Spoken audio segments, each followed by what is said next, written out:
The views and opinions expressed during this podcast are those of the author, and any content provided by the host or the guests of this podcast are based on their own opinions and upon information that they consider accurate or reliable. It should not be relied upon as such. The content should be only considered for entertainment purposes only. Thanks.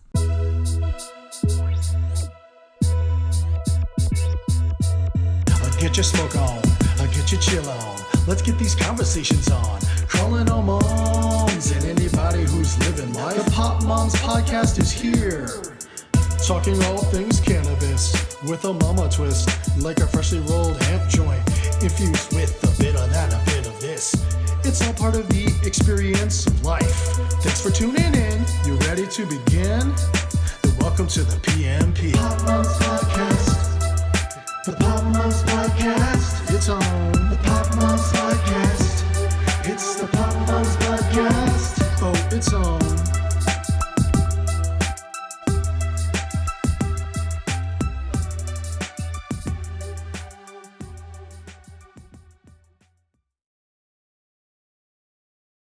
Hi. No, I was going to clap. Why were you clapping for us? Yes. For us. The slow clap? The sound. Oh, that's really funny. Well, that'll be a good way to memorize it. Yay. Hi. Welcome to the Pop Moms Podcast. Hello. I'm Kate. I'm Eunice. And today we're talking about CBD. So we've already covered some CBD in the past, but today we're excited to talk about smokable CBD. So CBD can be smoked through CBD vapes, CBD cigarettes, CBD pre-rolls, and raw CBD flower. And blunts. We can't forget about blunts. It can also be eaten or taken sublingually or under your tongue. That's just a fancy word. Sublingually. It's kind of hard to say.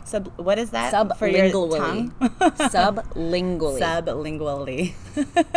We've got it covered. We've covered eating it.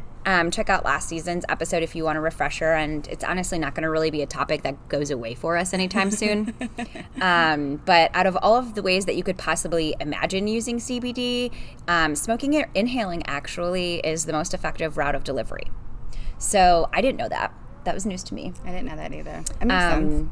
I mean, I would almost think that eating it, but then when you eat it, you have to digest it versus it hitting your system through your lungs. So news for that. And this means that the benefits of smoking CBD can be felt almost instantaneously. And so that's really important for people who are experiencing pain or anxiety or just like overall like the world's ending, which I sometimes get. So I really appreciate CBD. Also, a pro tip, sometimes I will actually smoke CBD in tandem or after I smoke THC. If I find out that it is too like anxiety inducing of a strain, it can kind of take that edge off, and you can experience it and maybe appreciate it a little bit more. Yes, because that's one of the complaints that we hear, or I've heard about legalized marijuana, is that sometimes it's so strong it gives people more anxiety than like when they bought it illegally. But yeah, that's a good tip. I didn't even think about that. Pro tip. It kind of like slows it down a little. It curves it, you know? And that's honestly, I've said it before, one of the things that I like about CBD is just that it just makes you not reach that level in which like you get Too over high? the top. I don't know. No, like anger. Oh. Like I can get really angry, but I'll just meh. Maybe I should do more CBD. We're loading Eunice up on CBD. The next episode, you're going to be like, hey, nothing, no feelings, nothing controversial, nothing or my explicit. Matt will be like, I hate you, fuck you. I'm a robot. Like, I am a robot. Yeah, do it again. I'll show you my full robot someday. Yes.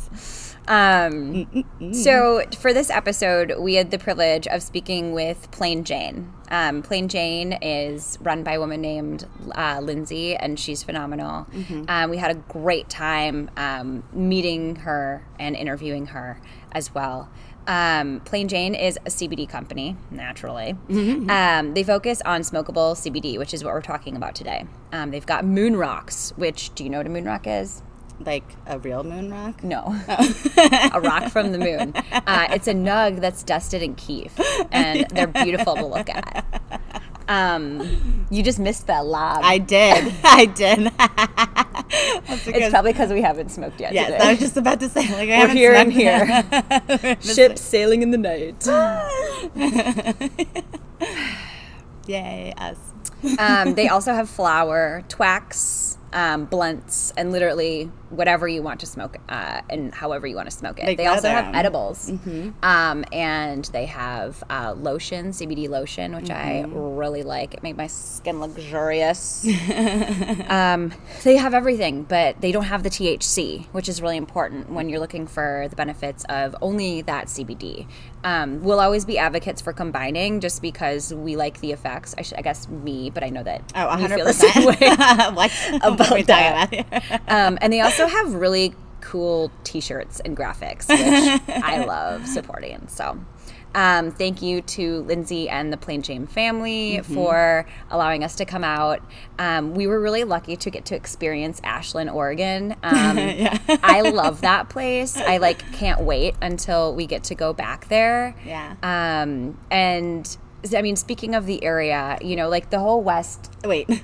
I liked it except for the deers that were everywhere. Oh. Eunice doesn't like animals, though. Oh, no, you like no. I like animals. Dogs. I just don't like nature animals stuff. Like unpredictability. Is that what it is? No, deers. I think deers are just like big rats because they're so overpopulated. They eat garbage. They're on the side of the road. We never even see deer here, though. But growing up in the Midwest. I mean, I definitely understand that. I feel like it was like every other week someone was. Yeah, I was just gonna say, come in with and it's like the one thing that you have to hit. You have to just hit it, otherwise it'll damage your car if you don't. Or yourself. Yes. Anyways, so there was deer literally super close to the car, and then when I was trying to walk down the alley, there was a deer Hashtag nature. And I couldn't walk down the alley. I had to turn around and go the long way because I was so scared of this deer. It's true. Stay tuned for the out clips of that because it's pretty hilarious. But you might have to either scroll or listen to the entire episode because I'm going to put it at the end. Yeah, sorry. Not sorry. Luckily, though, Lindsey's farm wasn't directly affected by the Oregon fires, but there's a lot of community members who were, including people who she works with directly. So we really wanted to be able to support that community in this time of rebuilding and people who are put out. So we'll be posting ways that you can support and donate in our bio to go ahead and give some relief to the people who are kind enough to, really make us feel at home in their home. Literally their home. Literally. We're coming back for a party. Don't worry, Lindsey. Yes, in the pool. Yes, exactly. It has to be warm, right? It does. I mean, I'm not a cold weather person. I'm shivering over here, and I only have this amount of skin showing. But does it get cold there? Or is it it's Pacific Northwest cold. Oh, because it's so no close snow. to Cali. I don't own a shovel. It's actually an hour north of Weed, California, which we talked ourselves down going there just based off of it was already an 8-hour trip for us. Yeah, and we did it in 24 hours. And without further ado, we'll take you to the Plain Jane interview. Yay. Keep blazing, stay amazing. Now the class. Okay, so let's talk Plain Jane. This is amazing how this came to fruition. So let's first hear about your how did you get involved with cannabis? Yes, how did you start smoking it? Your career path is so random, cool, and unique. No, it was very this way, and then it was yes. We had 85. We were wait, what? And I was oh my, what? I was this is awesome. I was she's way smarter than me. And we're we're gonna be out of our leagues here. Okay. No, I'm normally educated, so we're on the same. We'll bring the curve down. No, education is kind of BS. It's just a check mark on something. I say the same thing. I said, yeah. But I went to grad school. There has to be a really good story that would. Yeah. Well, so weed. I started smoking weed when I was 14. That was everybody smoked weed when we were younger, and I smoked it to eat because I could never get hungry because I had anxiety, and me and my friends would smoke at night. This is pre our friendship. Yeah, when I met Lindsey, we became friends in high school, probably. That's dope. We were like we were on the cheerleading squad together. We went to prom together. We dated best friends. Baltimore, okay. But we never smoked weed together. I didn't start smoking weed till senior week, 18. Senior week, and she did not smoke weed all through high school. I smoked in middle school. So we never smoked together. Funny. Ever. Oh my God. And like my freshman year of high school, we would just get weed all the time and just like drive around and smoke it. And then I just got really busy and I didn't have time. Cheerleading. Yeah, I started cheerleading and I was like working a job like 30 hours a week and had school. So I didn't have time to smoke weed then. For sure, I feel that. And none of my friends on the cheerleading squad did. So like we got drunk, but that was it. I didn't start smoking weed again until I was 25. Wow. Oh, wow. So like from 15, so interesting. From 15 to 25. I didn't even know that. And the problem was because when I used to smoke it when I was younger, I would just fall asleep afterwards. Yeah. Fair. I still do, but like I'd be going out to a party and like my friends, we'd all smoke weed, but I'd go in the car and like take a nap. And I was like, this isn't gonna work. I love that you were like, my experience. I love sleeping My time. a lot. Fuck the parties. Yeah. I was like, I never slept in high school like 3 hours a night. So when I actually had weed to calm me down, You would sleep, I just like fell crash. asleep That's anywhere. See, that's kind of how I get though. Like I have like a hard cliff that I fall off on. Like sometimes we'll be texting about like we'll be in the middle of a conversation and then I just like drop off. And that's where like the work flows down, the pot goes up, and I am just like dead to the world until like 4:55. For me, it's when the weed wears off. So when I'm high, it's fine. And then when it like I'll be cleaning and like painting my nails, and then when it wears off, I just pass out.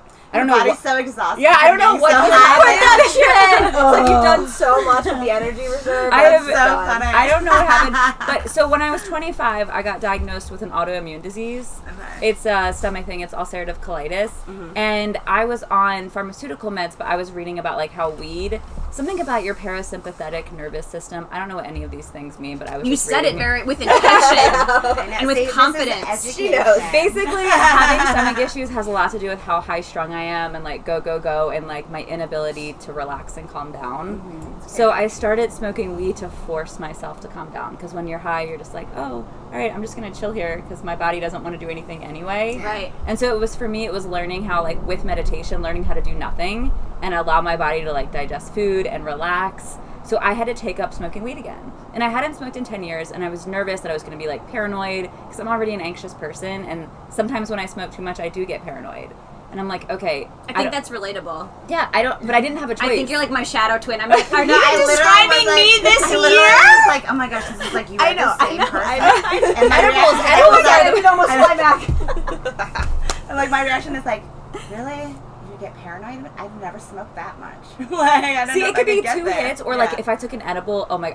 I have like a break or something, like a mental break. Yeah. If I had an edible and it wouldn't end, I'm like, I want this high to end. But there's like, Because it's a control thing. Yeah, I'm very it's controlling. also, like, Totally. Very, lack of very information controlling. about it, because now we know like what causes, what to stay The away from. psychoactive Yeah. component. And some of the some of the terpenes too. It's Like, like I terpene learned terpene. that. I was like, I mean, up until like this year, I was like, I am sativa queen. Like all I smoke. Like I go into like, I want a sativa. Like, you know what I mean? And then I was I like, need energy all the time. Right, 'cause I I'm just, refuse like- to come down. no, because I just don't like, like I'm like, it. I can keep going. I'm I the can opposite. keep doing I'm this. literally like, I want the stuff that like literally. I want a tranquilizer. That's Like, my husband. My tranquilize me husband with- likes to be stoned. But I need to be Stoned. that to be normal. But Eunice has like a really interesting like outlook on how like she goes to job interviews like as high as she would if like whatever, because she wants like a baseline of like what to expect. This is from what her. it's gonna be. That's good. I don't want to go into like get hired and then be like, whoa, Who is this person? Right. That's great. I love that. Yeah. You should own it. You're just as productive. You're just as functional. Like, Yeah. why not? And most people don't know They think the that stigma's real. Yeah. And It is. Well, I mean, it is in a way.